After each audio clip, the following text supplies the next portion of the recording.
Muy bien, damas y caballeros, y ahora los MOOCs y la enseñanza abierta en entornos digitales, a cargo del doctor Andrés Chiappe Laverde, profesor investigador del Centro de Tecnología para la Academia de la Universidad en La Sabana, Colombia. Pues diremos que es doctor en Ciencias de la Educación de la Universidad de Caldas, Manizales, Colombia, magíster en Tecnología Educativa, especialista en investigación y docencia universitaria, director de la Maestría en Informática Educativa de la Universidad de La Sabana, profesor asociado del Centro de Tecnología para la Academia de la Universidad de La Sabana, diseñador industrial, especialista en investigación y docencia universitaria, magíster en Tecnología Educativa, doctor en Ciencias de la Educación. Desde finales de la década de los 90, se ha dedicado al estudio del uso y apropiación de los TICs en educación y su aplicación a programas de educación a distancia y virtual.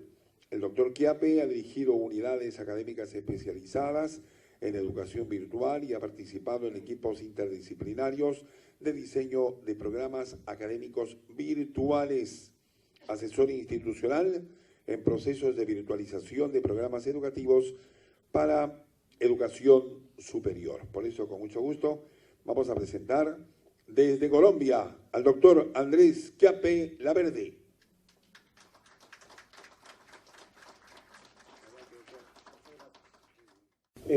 Buenas tardes a todos. En principio, un agradecimiento profundo a la universidad y a la organización de este tercer foro andino Virtual Educa por la invitación que me extendieron para conversar con ustedes acerca de los MOOCs y la enseñanza abierta en entornos digitales. De hecho, la expositora que me antecedió acabo de mencionar ese tema, digamos, planteándolo desde una perspectiva eminentemente tecnológica, desde el soporte tecnológico y el registro de estudiantes, toda una serie de procesos de naturaleza administrativa, tecnológica, que son importantes, pero finalmente esta charla está orientada desde una perspectiva distinta, está orientada como una aproximación hacia reconocer tal vez uno de los fenómenos más interesantes en términos de la incorporación de tecnologías en educación que se han presentado en los últimos años. Cursos a los cuales se pueden inscribir cientos, decenas, miles de personas al mismo tiempo, sin pagar un peso en Colombia, o un nuevo sol, o un dólar, que interactúan al mismo tiempo en distintos escenarios y que supone una tendencia internacional muy representativa y que, digamos, está generando una serie de expectativas dentro de las instituciones de educación superior, sobre todo, y que, pues, digamos, hacen que en este momento vayamos a orientar este tema. Quisiera arrancar por esta diapositiva. Son noticias, y digamos que son noticias que van saliendo muy rápido.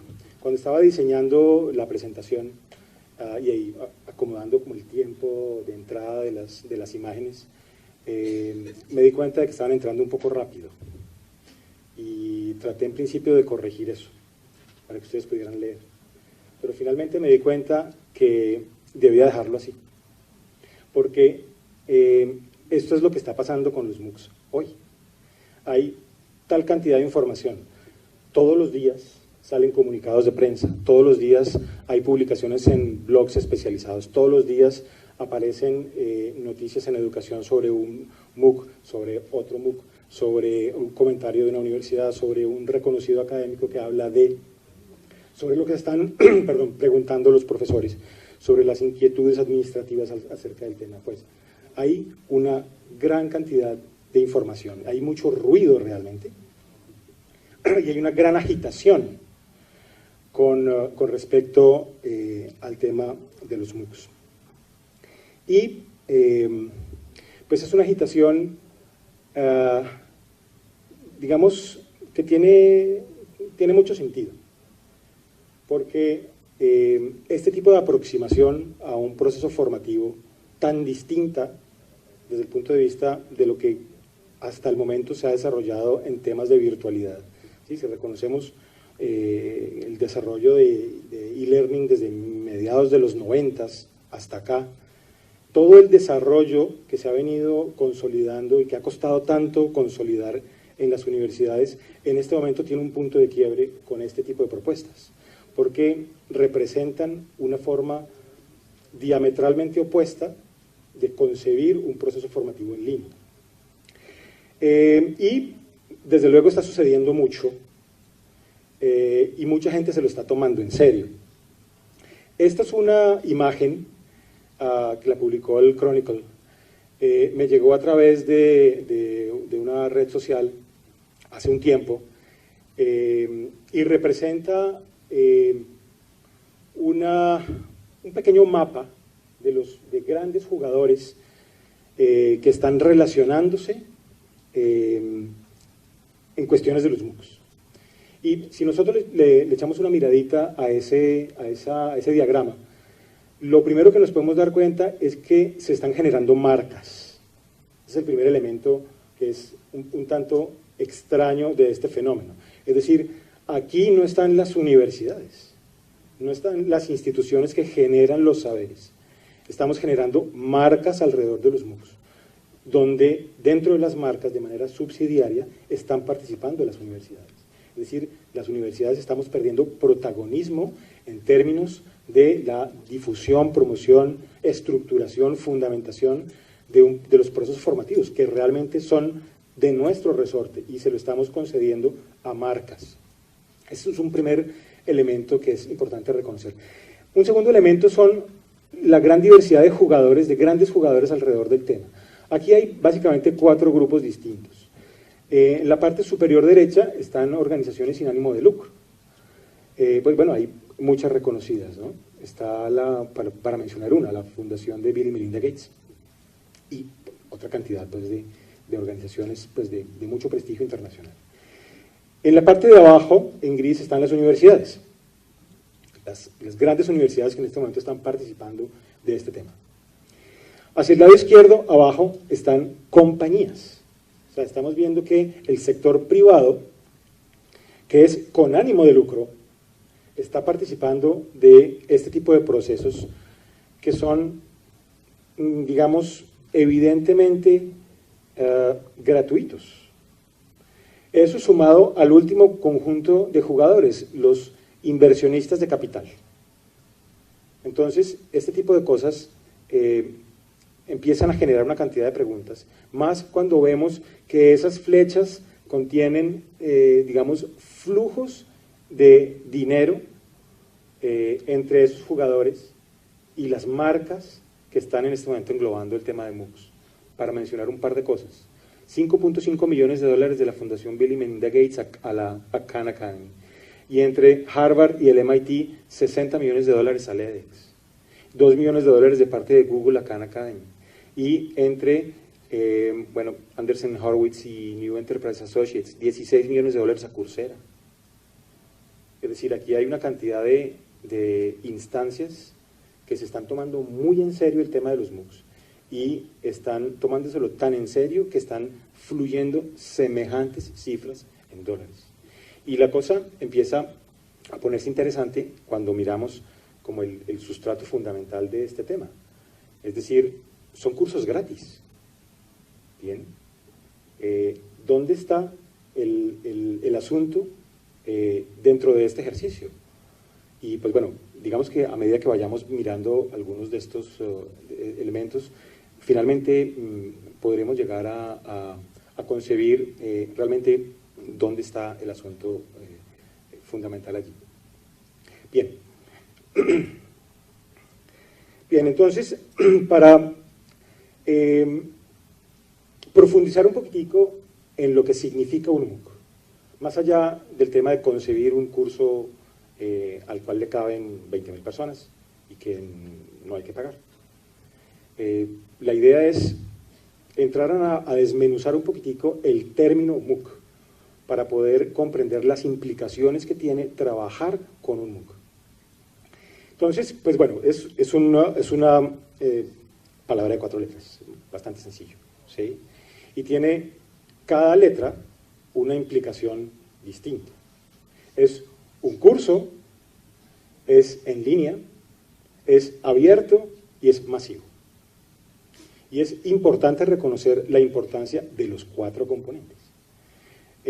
Porque si asumimos o si eliminamos cualquiera de los 3, pues estaríamos hablando de otra cosa. En principio, aquí tendremos que analizar las implicaciones de concebir esto tal cual como se creó y mirar realmente eso teórica y de manera práctica, qué implicaciones tiene para la institución y qué implicaciones tiene para la práctica del maestro, para las perspectivas de los estudiantes, etcétera, una cantidad de escenarios. Entonces, vamos a mirar las 2 primeras. Las 2 primeras letras son tal vez las más fáciles de explicar y también las más fáciles de entender. Es un curso en línea. Y como curso tiene exactamente los mismos componentes que cualquier otro curso. O sea, no hay que concebirlo realmente distinto. Es un curso y como tal, como un ambiente de aprendizaje, tiene una cantidad de componentes. Tiene personas, tiene profesores, tiene estudiantes, tiene recursos, tiene canales de comunicación, tiene espacios de interacción, tiene procesos de evaluación, tiene procesos de realimentación, procesos de planeación, ejecución, soporte informático, etcétera, etcétera. Tiene una cantidad de cosas. Tienen las mismas cosas de cualquier curso. La cosa es que, siendo las mismas cosas, no se presentan de la misma manera. Son y están distintos y se relacionan cada uno de esos elementos de manera muy distinta a la que estamos acostumbrados en cualquier otro escenario relativamente parecido, como podría ser un escenario de e-learning. Y el otro elemento es un curso en línea. Eso quiere decir, pues ni más ni menos que el proceso formativo se desarrolla a través de Internet. ¿Sí? Si digamos, concebimos 3 grandes bloques de incorporación de tecnologías en educación, considerando pues, que eso es una gama de grises muy grande, pero uno podría, digamos, ubicar tres grandes bloques. En un extremo, el uso de tecnologías como apoyo a la presencialidad, en donde, digamos, el proceso formativo se da en la lógica y en las dinámicas de lo presencial, y las TIC tienen un papel, digamos, de coadyuvante, de apoyo, de desarrollo, pero digamos que no se mete mucho en el proceso de formación. Ese es un primer escenario. Un segundo escenario, que es un escenario híbrido, mixto, que se conoce como blended learning, en el cual hay procesos presenciales que van de manera paralela con procesos virtuales, ya sean complementarios o articulados de manera simbiótica. Y está el otro extremo, que es el extremo de e-learning, de educación virtual, que es donde el proceso formativo entero se desarrolla de manera virtual, bajo las lógicas de lo virtual, bajo el funcionamiento y las dinámicas de lo virtual. Ese es el escenario de funcionamiento de los MOOCs.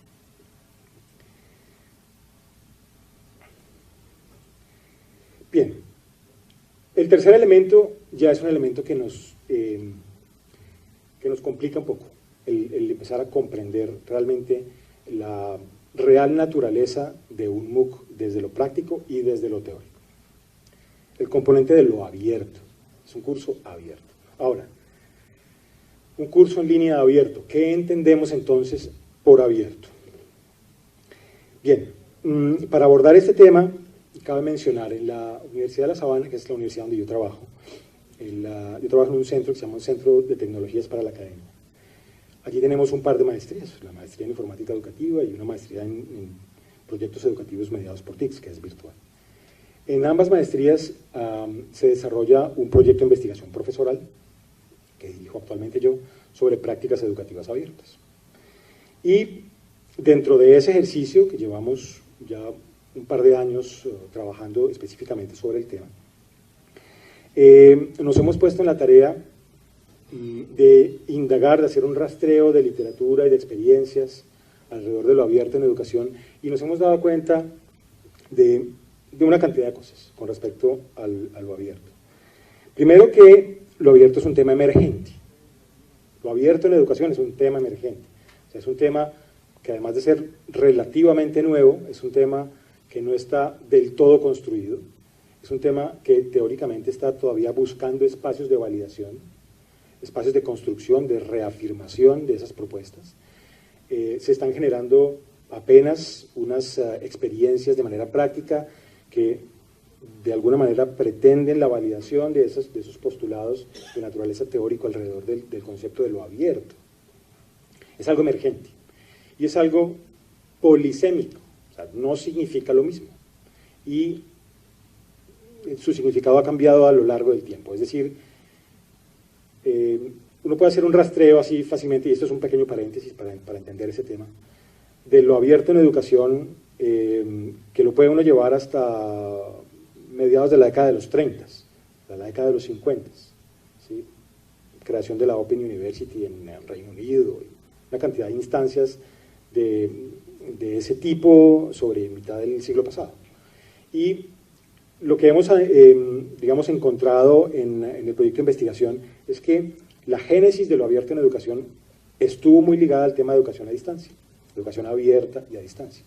Y el foco principal del asunto de lo abierto asociado a esa génesis es, o fue, el acceso como un elemento, digamos, estructural del tema de lo abierto.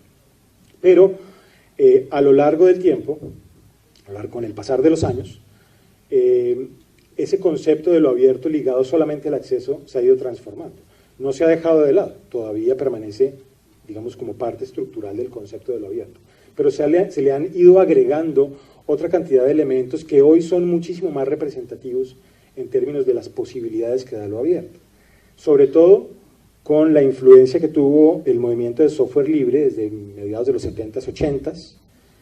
Recordemos que ese movimiento, surgido desde la ingeniería, desde la programación, propuso una serie de postulados alrededor de trabajar en colaboración, de reutilizar, de adaptar, de remezclar, de redistribuir, de trabajar sobre los hombros de los demás, de compartir, de crear comunidad para trabajar, digamos, de una manera conjunta, aprovechando los recursos, no comenzar desde cero todas las veces, etc. Es decir, una serie de postulados muy propios, desde luego generados en su momento para el tema de la producción de código, pero que con el tiempo se han ido migrando al escenario de lo educativo, para conformar lo que hoy se conoce como el movimiento educativo abierto, ¿sí? Una tendencia que estudia la aplicación de esos principios fundamentales extraídos del movimiento de software libre, pero en el ejercicio de la educación.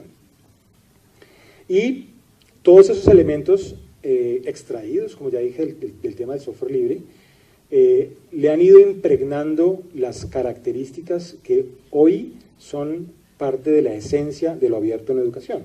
Aquí hay una pequeña lista de atributos de lo abierto que hoy encontramos como los elementos fundamentales de lo abierto en educación. Es una pequeña lista, desde luego son los más representativos, no son los únicos. El acceso libre, poder acceder en cualquier momento, desde cualquier lugar, a recursos, personas, etc. Adaptación, redistribución, poder tener algo y pasárselo a otra persona. La remezcla, el hecho de poder tomar un elemento, fusionarlo con el otro. Generación de obras derivadas, tomar un elemento de uno, un elemento de otro, sumarlo y generar un tercero. La colaboración, la inclusión y un elemento adicional que me lo salté allí, que hemos encontrado que es tal vez uno de los elementos dentro del concepto de lo abierto que más tiene que ver con el tema de los MOOCs, que es la articulación de lo formal con lo informal. Hay un académico norteamericano que se llama Jay Cross, que tiene propone una metáfora muy linda para entender las diferencias entre educación formal y educación no formal. Él dice que la educación formal es como hacer un viaje en autobús y la educación informal es como hacer un viaje en automóvil. Y la diferencia entre las dos pues se puede apreciar cuando uno empieza a mirar las diferencias entre hacer ese tipo de viaje. Cuando yo hago un viaje en autobús, yo tengo que salir a la hora que sale el autobús. Yo no puedo hacer nada al respecto. El autobús sale a una hora, llega a una hora, se va por un camino. Yo no puedo escoger con quién me siento. El que coge el tiquete se sentó al lado mío. Yo no puedo escoger en dónde va a parar ese autobús, ni la ruta que va a coger para llegar al destino. En automóvil es otra cosa totalmente distinta. Si estamos hablando de educación no formal, ¿cierto? Sí, no, informal, no formal. Es como viajar en autobús. Yo decido cuándo arranco, y decido para dónde voy, y decido a quién invito, y decido cuándo paro, y si me devuelvo. Y también puedo eventualmente parar en la misma parada donde para el autobús, y encontrarme con los del autobús. Bien, esas son como algunas diferencias que tipifican mucho el condimento esencial de los procesos formativos típicos de los MOOCs, en términos de que parte de los atributos de esta lista se deben ver reflejados en las dinámicas propias de los MOOCs. ¿Por qué? Pues porque es un curso abierto, ¿sí? Y abierto es más allá de gratuito, mucho más allá de gratuito. La idea es incorporar estos elementos, tal vez no todos, porque algo que hemos encontrado también en la investigación es que lo abierto significa todas estas cosas, pero no todas al tiempo, ¿sí? En algunas ocasiones se dan unas, en algunas ocasiones se dan otras, pero sí es importante reconocer que más allá del acceso hay una cantidad de características propias de lo abierto que deben verse reflejadas en las prácticas educativas abiertas. Y de hecho los MOOCs se reconocen como una expresión de una práctica educativa en particular, que es la enseñanza abierta, y de allí el título de esta charla. Los MOOCs son una expresión bastante interesante de lo que se reconoce como enseñar de manera abierta, enseñanza de manera abierta, que es mucho más allá que enseñar con recursos abiertos, por ejemplo, pero aquí ya me estoy adelantando un poquito. Pero para llegar allá, ya tratando de cerrar un poco este gran paréntesis, lo abierto en educación, todo ese fenómeno que incorpora todos estos atributos al ejercicio de la educación, ha tenido en los últimos años un par de nichos de actuación muy claros. El primer nicho tiene que ver con los recursos educativos abiertos. Bien, aquí está la definición pues, de la UNESCO, no la voy a leer. Simplemente hay que acotar que la definición de recursos educativos abiertos de la UNESCO y de otros autores que hablan de lo mismo, recoge, desde luego, buena parte de los atributos que estaban en la lista anterior. Estamos hablando de elementos que se pueden adaptar, que se pueden remezclar, a los cuales se puede acceder de manera libre, que se pueden licenciar, etcétera, para que otras personas los utilicen, los transformen, los modifiquen. Bien, este es uno de los nichos de actuación de lo abierto en educación, bastante concreto. Y, desde luego, el otro nicho de actuación son las prácticas educativas abiertas. Uno es recursos educativos abiertos, el otro es prácticas educativas abiertas. Y resulta que luego de muchos años de iniciativas y de proyectos y de capacitación de profesores en muchos países de Latinoamérica y en el mundo, nos hemos dado cuenta de que trabajar con recursos educativos abiertos no es suficiente, o exclusivamente, no es suficiente. Que hacer repositorios de este tipo de materiales para que puedan ser descargados y, digamos, realimentados o redistribuidos o reutilizados, no es suficiente. Y que producir recursos educativos abiertos, si bien es recomendable, no es suficiente. Porque por vía exclusiva del manejo, uso, producción de recursos, no se ha generado transformación. Las expectativas que se han puesto durante muchos años con el tema de objetos de aprendizaje, por ejemplo, que son un tipo de recurso educativo abierto, realmente no han generado las transformaciones que se esperan. Es un camino que hay que caminar, desde luego, que genera una cantidad de procesos interesantes, pero que finalmente lo que hemos visto es que el nivel de transformación de la práctica pedagógica en los maestros pues no se ha dado. No va a los colegios, los profesores siguen enseñando exactamente de la misma manera.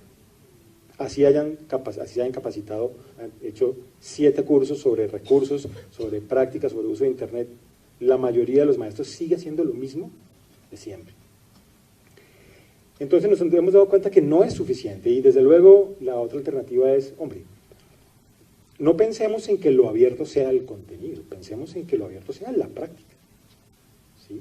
que los atributos de lo abierto no sean solo una característica del contenido, que el contenido se pueda transformar, madurar, ajustar, personalizar. Apliquemos esos atributos de lo abierto a las prácticas educativas, ¿sí? Y allí pues hay una práctica educativa en particular, que es la enseñanza abierta, que digamos es el contexto, el marco dentro del cual se desarrolla el concepto de MOOC. Bien, entonces, ¿cuál ha sido el lío que hemos tenido desde el punto de vista de la investigación? En que la literatura actual sobre prácticas educativas abiertas no nos da mucho margen de trabajo. Si nosotros miramos aquí, hay un par de definiciones que son las más representativas hoy en día acerca de definiciones alrededor de prácticas educativas abiertas. Y en rojo están señalados los elementos que tienen en común. Si ustedes ven, ambas definiciones son casi iguales. Y lo que tienen en común ambas definiciones es que se reconocen las prácticas abiertas en función del uso, producción, reutilización de recursos educativos abiertos. Lo cual para nosotros es un reduccionismo inaceptable. Así lo diga la UNESCO. Es un reduccionismo inaceptable. No es posible reconocer que un concepto tan complejo, tan grande como práctica educativa, pueda reducirse únicamente en función de manejar contenido, de usar contenido, o de reutilizar contenido, o de producir contenido. No es posible conceptualizar las prácticas educativas en ese sentido. Y parte del ejercicio de investigación que hemos adelantado desde los 2 programas de maestría que les conté, está enfocado hacia reconceptualizar esto y generar experiencias en ese sentido, y algunas de ellas tienen que ver con el tema de MOOCs. Bien. Entonces, ¿usar recursos educativos abiertos hace abiertas a las prácticas? Desde luego que no. Y hemos empezado a trabajar desde este listado pequeño listado de posibles prácticas educativas. Y hemos empezado a trabajar enseñanza abierta, diseño curricular abierto, planeación didáctica abierta, producción abierta de contenidos, evaluación abierta e investigación formativa abierta. Y para el caso que nos toca en esta charla, pues la práctica educativa abierta que incluye el tema de MOOCs es enseñanza. Bien. Enseñanza abierta debe ser mucho más que enseñar con recursos educativos abiertos. Al ser abierta, deben aplicarse los recursos de lo abierto, que era lo que estaba mencionando hace un momento. Entonces, bien, de esta manera empieza a verse un poquitico la complejidad de esa tercera letra del MOOC, ya cerrando ese paréntesis. ¿Por qué? Porque además de ser un curso, con todos sus componentes, además de ser en línea, lo que corresponde a esa característica, pues debe ser abierto. 10 minutos, muy bien. Debe ser abierto. Con todas las implicaciones que eso tiene. Con el hecho de que las dinámicas de interacción deben ser evidencia de la incorporación de atributos propios de lo abierto. Y, desde luego, está el otro elemento, masivo. Es un curso masivo. Y al ser un curso masivo, de inmediato se nos viene a la cabeza el tema de los modelos de calidad de e-learning. Porque desde que empezó a trabajarse e-learning, desde mitad de los 90s, hay un elemento que es, digamos, tácitamente reconocido en la academia alrededor de este tema, y es que los modelos de calidad están orientados hacia la personalización.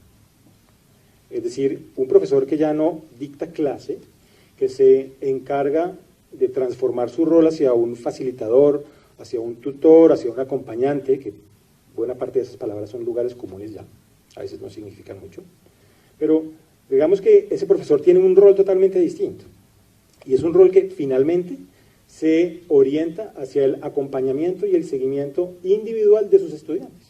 Propone unas actividades, hace realimentación, seguimiento, evaluación, etc. Es un proceso muy de naturaleza personal.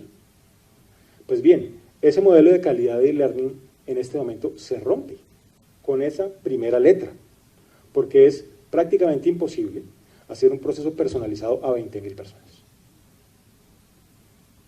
a no ser que tuviéramos un ejército de asistentes. Pero, desde luego, un ejército de asistentes de entrada supone una cierta inviabilidad más allá de lo que significa invertir en un proceso que no genera matrículas. De hecho, buena parte de la oferta actual de MOOCs no son MOOCs, atendiendo a la complejidad de sus 4 elementos. Buena parte de lo que hoy se autodenomina la oferta de MOOCs son cursos en línea con muchos estudiantes. Pero un curso en línea con muchos estudiantes no es un MOOC, porque le falta la tercera, no es abierto. Buena parte de la oferta actual son cursos que tratan de replicar el modelo e-learning tradicional y tratan de estirarlo para darle cabida a cientos o miles de personas. Pero se persiste todavía en un esquema que ha sido pensado para un contexto distinto. Y no se están involucrando los atributos propios de lo abierto dentro del diseño de interacción del MOOC. Y en ese orden de ideas, se formula una propuesta, ya para terminar, creo que me quedan 5 minutos, un modelo de interacción de MOOCs en el cual se advierten los distintos elementos de este tema. Entonces, por ejemplo, tenemos arriba, voy a tratar de explicarlo rápidamente, un profesor titular, el profesor del MOOC, que tiene una serie de roles, y un primer rol es creador de contenido, y crea un contenido que tiene una particularidad, y es que es un contenido semilla. ¿Qué es un contenido semilla? Como su nombre lo indica, pues una semilla crece, se desarrolla. En ese orden de ideas, la característica fundamental de un contenido en un MOOC es que el contenido que se propone en un MOOC no es el contenido del MOOC, el contenido que se propone y con el cual se acaba, sino que se da la posibilidad de que a través de la interacción de sus participantes, esa interacción genere transformaciones en el contenido mismo del curso, a través de la aplicación de adaptación y remezcla.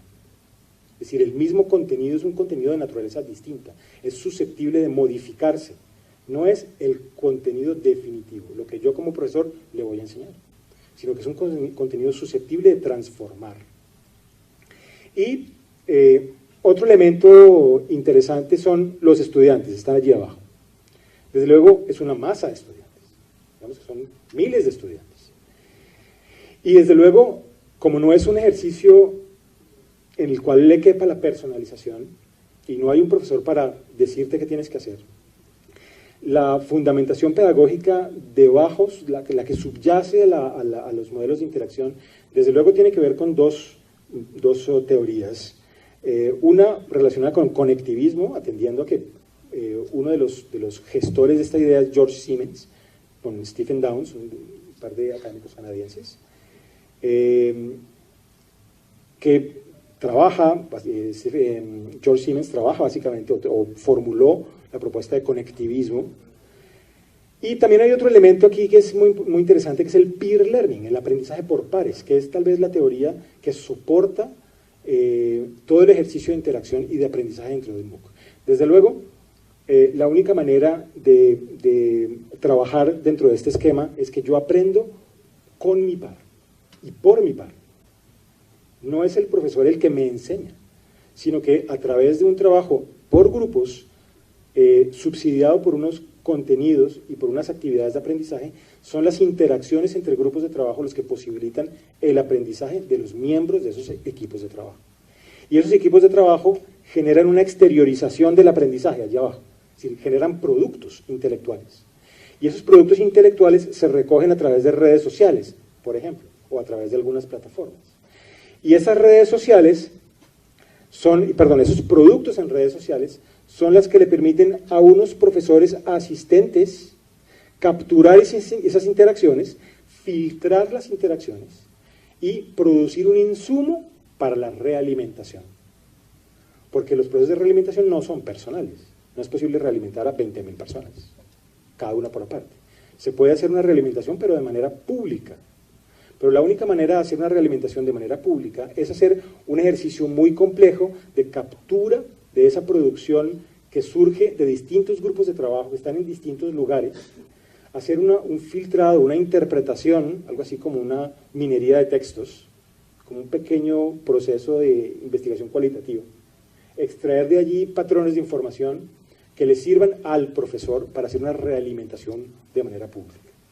Entonces, de esa manera se va gestando un ciclo, una dinámica de interacción entre pares en estudiantes, interacción entre pares y asistentes, realimentación de manera pública, producción de contenido que se transforma, producción intelectual de los estudiantes que nutre el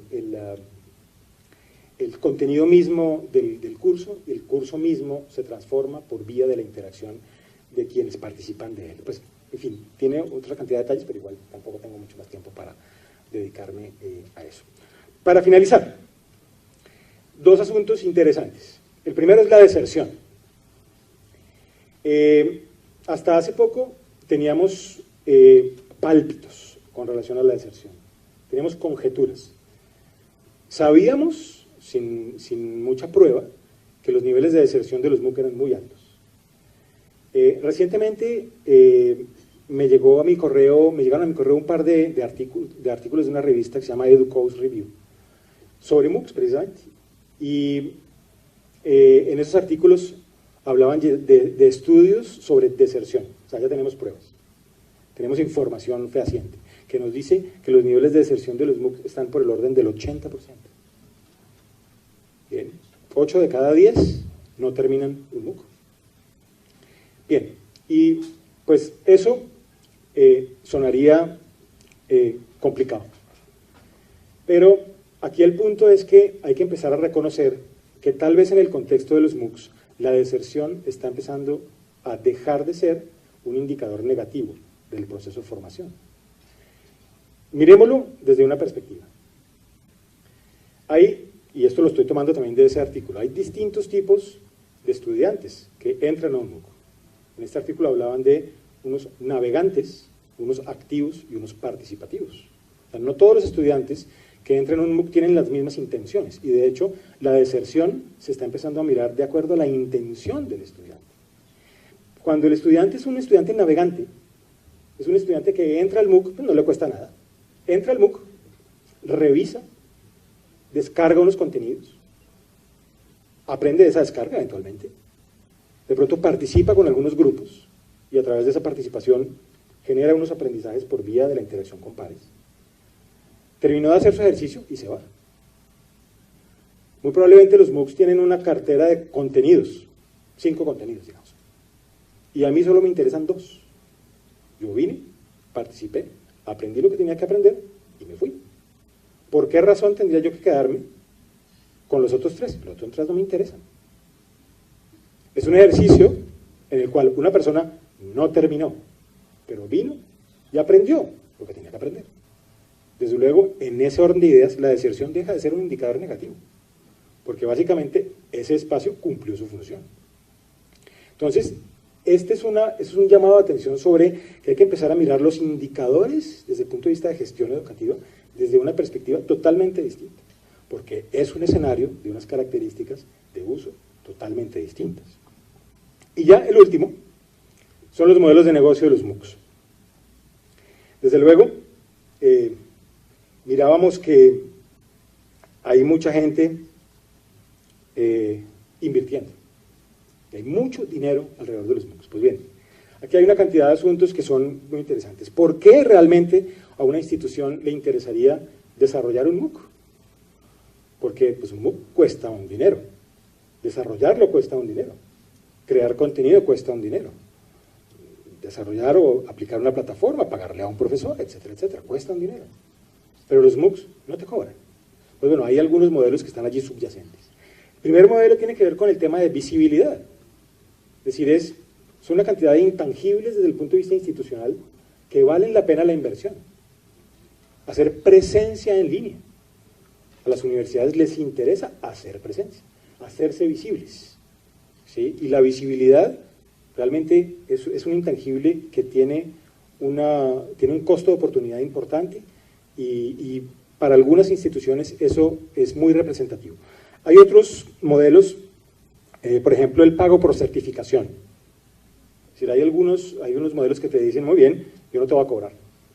Entra, inscríbete, participa, aprende. Si quieres irte, por mí está bien. Si quieres que te certifique, pasa la tarjeta. ¿Bien? Ese es otro modelo, digamos, que se fundamenta en el tema de certificación. Hay otros modelos que se basan en el enganche de estudiantes. Es decir, algunas instituciones formulan MOOCs con el propósito de entrar a nuevos mercados. Yo le propongo un curso abierto sobre X tema, para que lo tome cualquier persona, con el propósito de que esa persona conozca la universidad y probablemente sea un estudiante potencial para los programas que yo le ofrezco, en los cuales sí tiene que pagar. Bien, es otro esquema de desarrollo del tema de MOOCs. Publicidad es un escenario muy poco probable, de hecho es el que menos se ve,